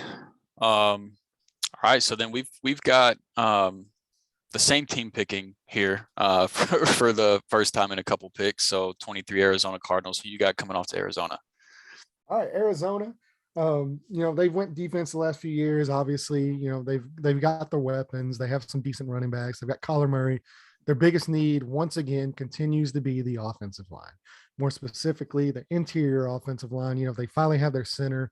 Their tackles are a little iffy, but there's not a tackle here that I feel comfortable taking. So I just want to take the best offensive lineman that's available right now. So to me, that's Zion Johnson. I think they need to keep Kyler happy. Obviously, we don't know what's going on there with that. But one way to keep a quarterback happy is to keep him standing. And that's something that they've consistently failed to do since they've drafted him. So I think they need to rectify that. And I think they go, to me, one of, if not the best guards in the entire draft. He's a plug and play guy, can play at a Pro Bowl level, especially next to Rodney Hudson there along that offensive line. And he's just going to bring a different type of attitude to that line as well, that they don't have. They don't have that nasty tone setter, who's just going to drive guys into the ground and just stay on top of them. He has such a relentless motor and relentless attitude that I think it could be kind of like the Colts taking Quentin Nelson, where they took Quentin Nelson. And is he a fantastic guard? Absolutely. Probably the best guard in the league. But he also changed the entire attitude of that offensive line, from day one. And I think Zion Johnson can do that for the Cardinals. Yeah, I like it. So I've got them going on the defensive side of the ball, on the defensive line. I've got them taking a guy who is, arguably more of a complete player than his teammate that went a little bit earlier. And that's going to be defensive tackle Devonte Wyatt. I think this, I honestly, this is another guy that I think ends up going higher than I think he will. Like I would not be shocked at all to see Devonte Wyatt come off earlier than this. Yeah, he can definitely go up in the teens for certain. Yeah. So he was another guy that I was like, I got to find a place to plug him because I think he's already fallen too far. And this was a fit that made sense to me. Big Jared, how you feeling? Oh, I'm good. Trying to let it all soak in. There's a lot going on. The Cardinals, I like the Zion Johnson call. I do like that. I do too. A lot. And I don't know, man. Like, I feel like they're gonna do whatever they can to keep Kyler healthy for one, and two, like also to keep him happy, like you were talking on, Drew. Definitely there's been some off-season drama with him, but I think it's all smoke. I think he'll be fine. We get Hopkins back next year. I think they'll be a good team. All right. That brings us here. We got Big Bill and the Big Jera, for Drew on the board. So we did have Dallas trading up to select Devin Lloyd. So I do have New England down here at 24. I thought about moving them completely out of the first round. But there is a guy that I think is just such a New England player that is on the board here. Probably not a name that a lot of people have in the first round, but he seems to be gaining some smoke here in the first round, especially the later first round. And he just seems like such a New England player to me. And that is Daxton Hill, the safety out of Michigan. Just seems like the prototypical safety for the New England Patriots. Yeah. So that's just, player fits the team. Like I said, this could also be a scenario, although I didn't have them, I could definitely see them moving back out completely out of the first round, maybe picking up a first or second next year or in this draft and continuing to stockpile those picks. Yeah, it makes a lot of sense and wouldn't really surprise me either. So for me, I mean, whenever I read that McCarthy had went to Jahan Dotson's pro day and that they do, they no longer have Amari Cooper. I do believe they want playmakers. I know they're going to have Gallup coming back eventually, but I went ahead and I put him in here. And I put Jahan Dotson coming off the board. I do think he comes off in the first round and late. Like I think he's one of the later first round receivers, and so this is where I got him coming off. Cowboys fans might not like this with the holes they have in the offensive line and things like that, but and the pro day thing might not mean anything. But I like Dotson the player a lot, and I believe that Jerry wants some more playmakers for that offense, especially after having to part with Amari Cooper because of the the salary cap reasons. So I penciled in Dotson here for a fifth rounder. Fifth round pick. Good. Oh God, terrible. That is terrible. All right. So we finally, once again, we got the same team pick in here. The Buffalo Bills, who have no discernible weakness, really. This is another team they can just afford to go the best player available on the board. They can feel good about it. And to me, they're just going to continue to build that defensive line. I have them taking a guy you had going to Arizona here. I got them taking Devonte Wyatt. And I think that would be a really good pick for the Buffalo Bills. God, yeah, the rich get richer. I have them addressing maybe the only spot they could use to upgrade on their offensive line, and that's the left guard. I think Zion Johnson would be another that, and in the same aspect of what you said, this would be best player available for me as well. So I have them taking Zion Johnson to fill that left guard spot and solidify that offensive line. Not a lot of holes in that team. They're pretty no, they're stout from top to bottom. Yeah, like you said, the rich get richer. So now finally that brings to the Tennessee Titans. So now the poor get a little richer. Brutal. So this is another team. I think they can just afford to go best player available. They do have some holes on their roster that they need to address, but I think between this being one of the best players on the board and it being a need, I think it's the perfect fit for them. It pays me to do this to give the Titans a good player because, I wanted to just throw in, I don't know who'd be the quarterback. Caleb Ellaby here, at quarterback. I think that would be a really good pick for them. But don't worry, I'm not going to do that to you. So I have them taking Kenyon Green, the guard out of Texas A&M here, to finally address some of the offensive line position. You know, they've missed on numerous picks there along the offensive line because it's Tennessee. That's what they do. They miss on first round picks. So look at you. I've had them taking a one of these two guards in every mock draft so far, and with Green still being on the board, I wasn't going to waver for that. I think with Roger Saffold was the only serviceable guard on that team. They lost him in free agency, so if one of these two guys is on the board, it makes too much sense to me for them to pass up on that. Yeah, I mean that would be, like I said, it's a need for them, and it's a really good player. So. And we know obviously they need some help along the offensive line, especially if they're going to continue to run the ball with Derrick Henry, because that seems to be the only way they can produce any type of an offense is to run the ball. I would be perfectly fine with letting Ryan Tannehill throw the ball at least 40 to 45 times a game. That's right. Should be something they adopt, because you're going to have to conserve Derrick Henry, a little bit now. He's getting a little up there in age and a little bit up there in carries. So you should probably throw the ball a little bit more if you can.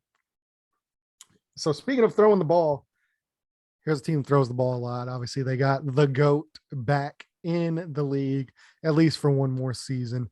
And this is another team, they do have some holes there, but I think they, can take best player available. And a guy that's really been climbing up boards, especially for me, is the safety here, Lewis Cine.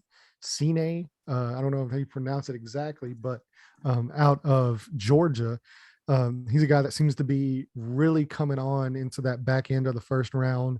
You're hearing his name mentioned a lot more. I kind of had him sneaking in at the end of mock draft 2.0, but I think I have him going a little bit higher here. And so Tampa Bay pairing him. Who's their other safety off the top of my head? I can't think of it. Winfield, Junior Winfield, Antoine Winfield Jr. Antoine Winfield, So, I think these two guys at the safety position would give them a really, really solid tandem there. They would be able to, this is a guy, like I said, he can step in right away, be an impact player at that safety position, and possibly go get the GOAT one more ring to end the career. So. Oh no! Tampa Bay. Let's not do that. He doesn't need it anymore. He's all right. So Matt Ryan needs one. Matt Ryan needs one. Right? Yeah. Speaking of Matt Ryan, if you are interested in this, Matt Ryan will be live in studio on the Pat McAfee show tomorrow. Oh, that'll be cool. Yeah. So I'll be really excited too. That's cool. I'll be excited to listen to that. Matt Ryan should have one. He should have one. Yeah, he can thank Kyle Shanahan for that one.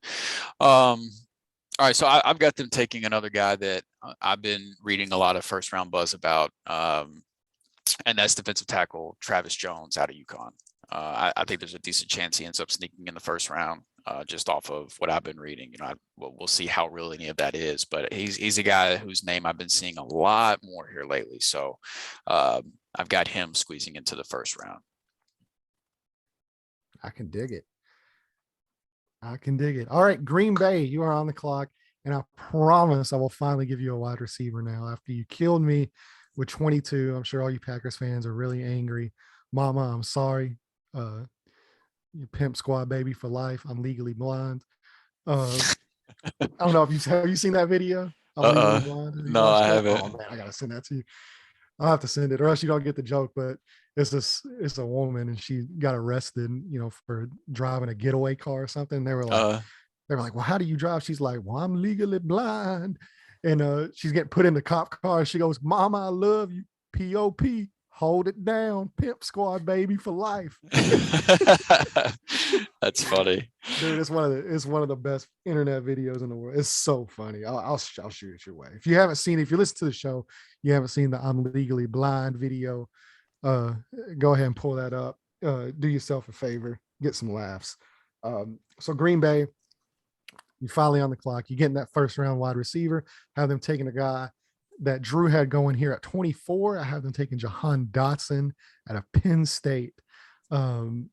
the pair there with Aaron Rodgers. So I think they're able to get a really great cornerback, a really good secondary piece, and they still get their wide receiver.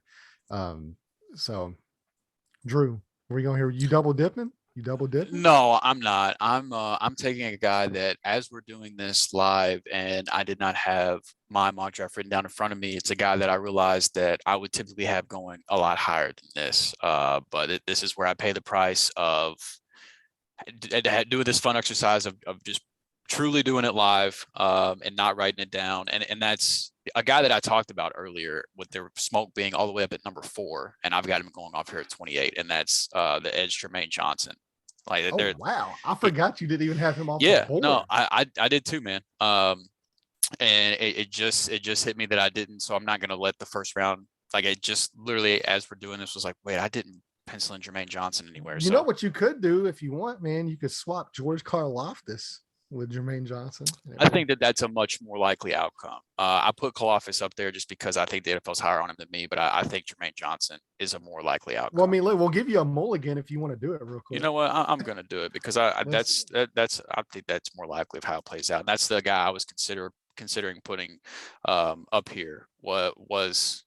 Whenever I said I think the NFL, likes Karlaftis more than me, that was basically why I put him up there. But I think it's more realistic that that Jermaine Johnson goes up that high, and then you've got Karlaftis going off, in the later rounds. But I mean, we'll see. Hey, look, man, I'm just excited. I remember to put Chris Olave in the first round this time. So yeah, that makes more sense to me. There we go. I like that better too. That, like I said, we'll give you a mulligan. I mean, plus we haven't even finished yet. So I mean, look, we're still on the board here. Also, you got Detroit on the second page, I'm sure. All by their lonesome. Oh yeah, it did. Whenever we made this bigger, we got it down a little bit. Look, there we go. We're gonna end it. Lines get their own we're just gonna leave it like this. Nobody cares about the lines. All right, so I have Houston going here after the trade up to get Garrett Wilson for the Kansas City Chiefs. I do have them actually keeping this pick, and I have them taking another defensive player here. I have them taking a guy that's been rising as well, getting some first round buzz, and that is Quay Walker, the other linebacker out of Georgia. So you think he goes before Nakobe Dean? I do. Yeah. Yeah, I can see. I think he has a little more. Granted, Nakobe Dean was the better college player, but I think Walker has more NFL tools than Nakobe Dean. So I think Dean probably goes in the second, probably necessarily early to mid second round. I don't think he'll slip that far, but I do think teams are kind of, they're a little bit higher on Walker. It seems like from stuff I've been reading and hearing and stuff like that. Okay. So I didn't have the Chiefs trading out. I don't think they stand put back to back. I do think something materializes here, but I wasn't sure how to have it shake out. But they're not double dipping or anything like that. But I do have them taking quarterback Andrew Booth Jr. And then in this exercise, I've got them taking wide receiver George Pickens. We'll see if he ends up sliding back into the first round. But I think for me, it's between him, Sky Moore, and Christian Watson. And Pickens is my personal favorite. I think he would have been a clear first round pick if not for the injury. So I've got him sliding into the back of the first round. And then I know based off of the teasing that you've done up to this point that this pick is not going to be the Houston Texans. It will not be the Houston Texans. They're going full on New England, trading out of the first round. And a team that I think could be looking for that quarterback of the future. And does still have a couple second round picks, actually, thanks to some trades, is the Seattle Seahawks. I think they're able to package 40. I believe they have 40 and 41, and they're able to get back into the first round. Houston's able to pick up some more picks, and I think they're finally able to get their quarterback here. And I have them selecting Matt Corral out of Ole Miss. Yeah, it'll be interesting between him and Ritter, which guy goes first. I'll be really interested to see how that plays out because I know Matt Corral's gotten it seems like I've been seeing more love toward him here lately. Yeah, and I mean, this was kind of a weird one for me too, because especially with Carolina taking Willis and now Seattle moving back into the first to get Corral. This doesn't really leave very many landing spots, if any at all, for Baker Mayfield. So that was kind of a thinking spot as well. But like I said, having a quarterback on a rookie deal, and there's been a lot of talk about Matt Corral rising up some draft boards as well. So I mean, we'll see what happens there with that. So I mean, there are some teams still that I think can take a shot on Baker, especially especially with some as we know, like injuries happen every year. So there could be a team that quarterback goes down in training camp, quarterback goes down, preseason, something like that, and they're able to parlay that maybe into Baker Mayfield or somebody like that, Jimmy Garoppolo possibly. So we'll see what happens with that. All right, so I wasn't gonna let the first round go by without putting Linderbaum in. So this is go ahead and throw it into mine. Is that where you got him too? Yeah. Okay. I think that he's got to be a first rounder. It might not end up happening. I actually read today that he was one of the guys that a lot of people are talking about could end up sliding out of the first round, despite the hype and the buzz earlier in the draft process. So it's not like he has to be in here, but just for me, with how I feel about him as a prospect, even despite him being a center, I do think he should be penciled in somewhere in the first round. So I know the Bengals signed a center in free agency, but I don't think he's of Linderbaum's stature. And he can slide over the guard too. I think he Exactly. can slide over the guard a lot easier than Linderbaum could. That's my thoughts as well. Yeah, so I think they're able to completely remake their offensive line, kind of similar to the way Kansas City did last season. Mm-hmm. Kind of whenever they took their center. Creed Humphrey worked out really well for them. Yeah, exactly. So I mean, I think this is kind of in the same mold as that, where they're able to remake most positions on their offensive line, and they're able to get really good players at each position there to keep Joe Burrow upright. So yeah, this was an easy call for me. All right, now it's time to close out the mock draft 3.0. Last pick, final mock draft. All right. Oh boy. All right. So Detroit is on the board, and this is where, like I said, you're going to see some teams possibly trade in, but I still have Detroit holding on to this, and they're able to get their quarterback of the future with that 5th round rookie year option. And the last one that I think belongs even remotely possibly in this group that could sneak into the first round is Desmond Ritter. So I have Detroit taking Desmond Ritter here. So, he's a guy that's more than likely going to have to set a year, kind of, work through some things and then learn the NFL. Now, I don't know necessarily if Jared Goff might be the best guy to learn behind, but I do think they do, finally have a stable organization there that kind of knows what direction they want to go. So I just think that they're able to get their quarterback here, keep that 5th year rookie option. And Desmond Ritter, to me, has probably the 2nd or 3rd biggest upside out of any corner or quarterback in this draft. I think when you talk about upside, to me, you're looking at Malik Willis, probably Matt Corral, and Desmond Ritter, just because of their ability to be, 2 threat players at the quarterback position. Kenny Pickett, you're not winning any foot races with a guy like that, but all these guys are mobile and they do have that ability to move. They all have pretty decent arms, and Desmond Ritter too, like just from the interview processes and the leadership and the ability, he improved every single year. He knows what his weaknesses are, very self-aware guy. I think he fits really well there in Detroit. And I think he fits really well with that coaching staff too. It's a very self-aware coaching staff that wants to get better, and they're really committed to that. So I think they're able to get their quarterback here.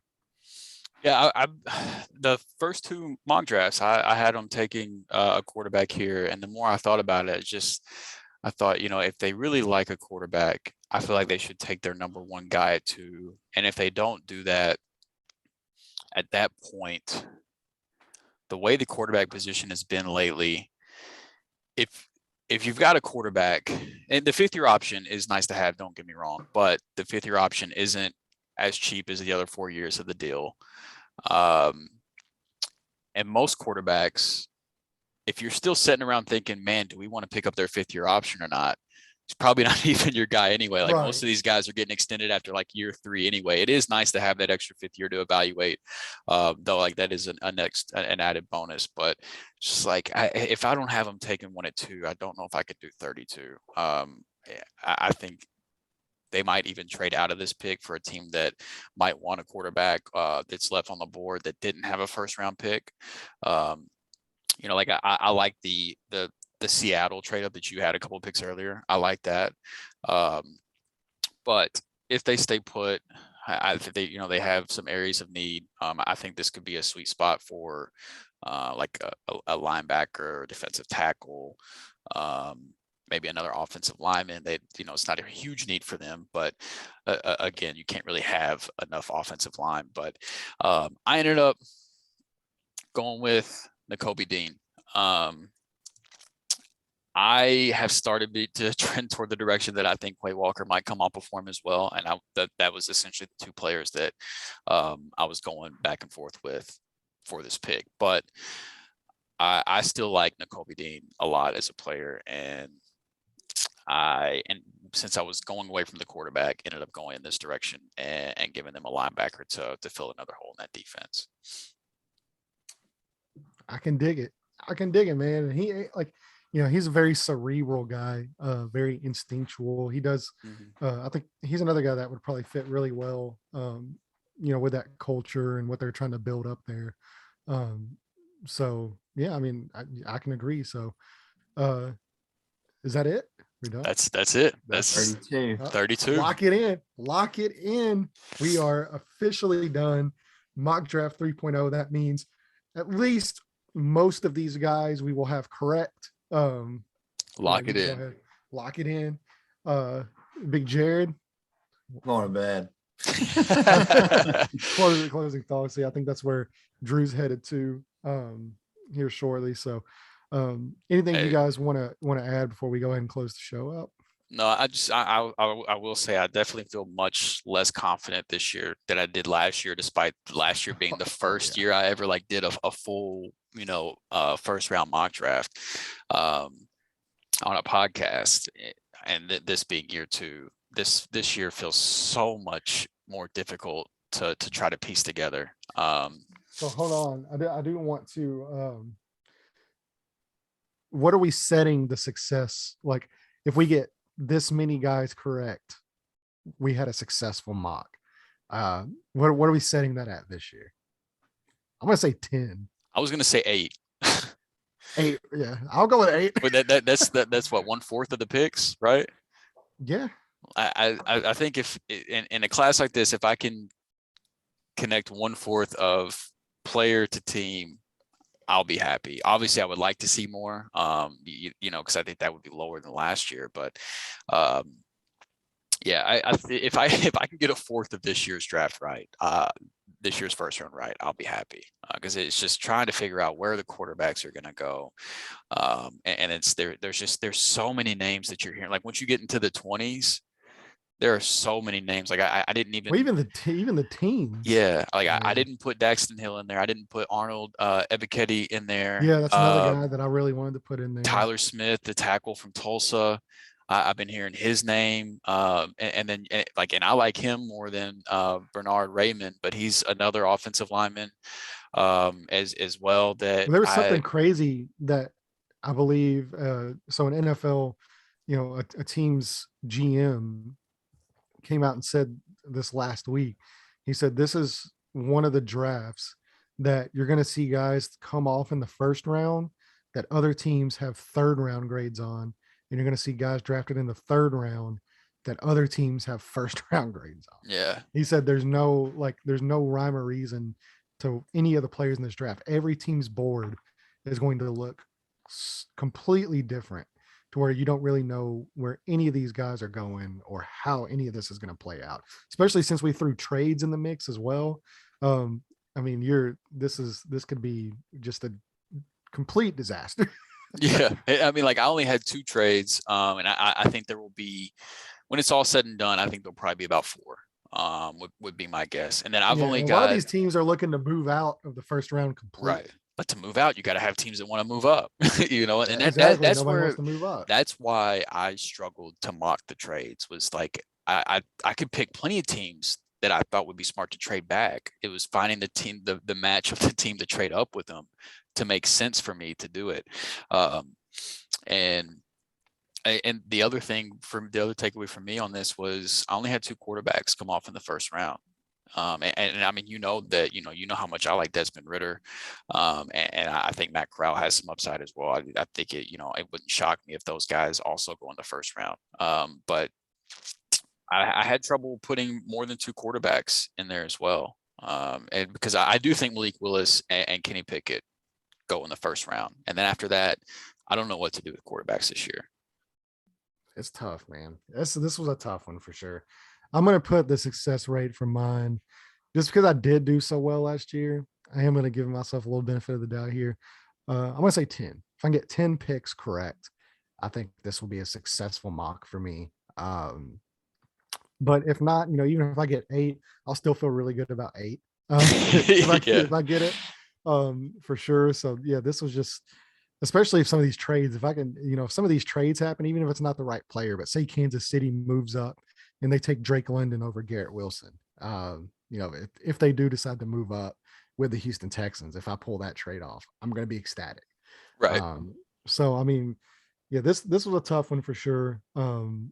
But like I said earlier in the show, it makes for a much more exciting draft to watch, even, especially for a team that doesn't have a first round pick. This, seeing all the randomness and craziness that could, end up happening on Thursday night. I mean, it's just going to be fun either way. Yeah. That is one thing for sure that this first round is a lot of fun to watch. I cannot wait to see how this shakes out. Like, so much speculation, so many rumors, and then us going through this exercise 3 different times, discussing all these players so much. Like, it all finally comes to a head in less than 48 hours, and I'm beyond ready. Oh yeah, I'm so excited. And if anything, I'm almost kind of like, this draft process for me is almost been kind of exhausting in a weird way, because there wasn't necessarily, well, this team's going with it. Like, even with the first overall pick, it's like, are they going to do this, or are they going to do this, or are they going to do this? It feels like the year that Cleveland took Baker, like up until they made the pick, there was questions surrounding, what quarterback. You knew they were going to take a quarterback, but it was which quarterback are they going to take? And it wasn't like up until right before they made the pick, we found out that they're going to take Baker.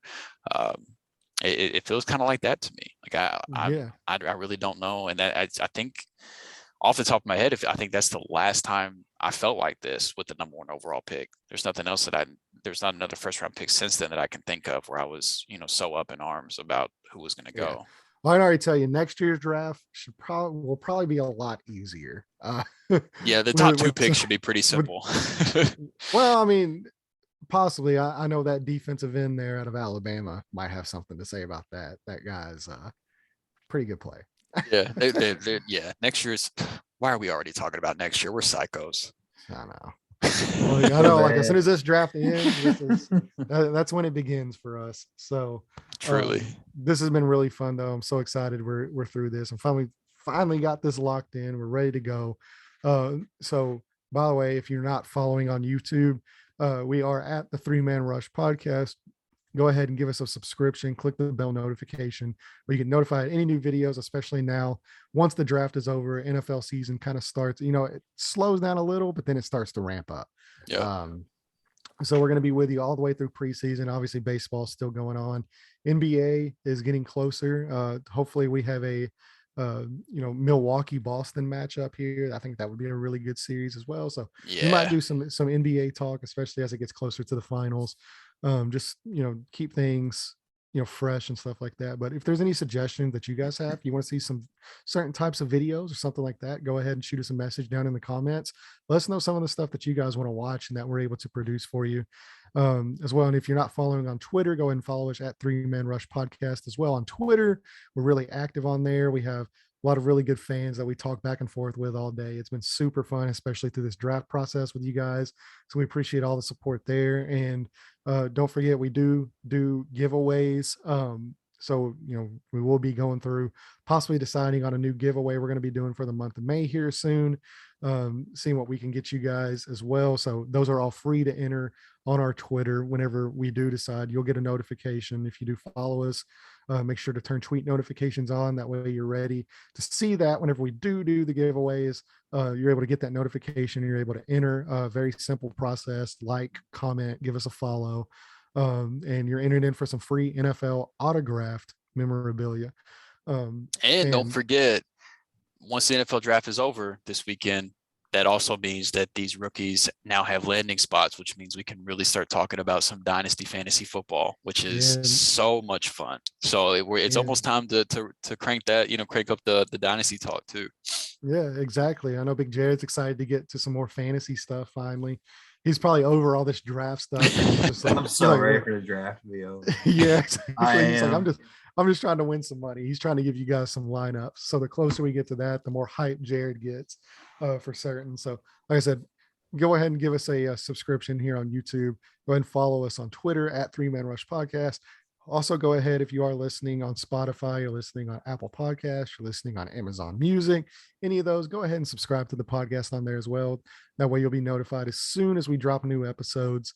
As well, some of these episodes, I know it might have been a while since the last podcast was posted, because a lot of these episodes we're doing, live drafts and, Major League Baseball drafts. And some of these are running a really long for a podcast. So we haven't really been posting podcasts on Spotify, but this one will definitely be posted, and then we will be getting some more content posted out, once the draft ends and we're able to kind of talk more, especially with fantasy stuff and baseball and some NBA stuff as well. So we're able to get you guys all the stuff. And like I said, let us know in the comments.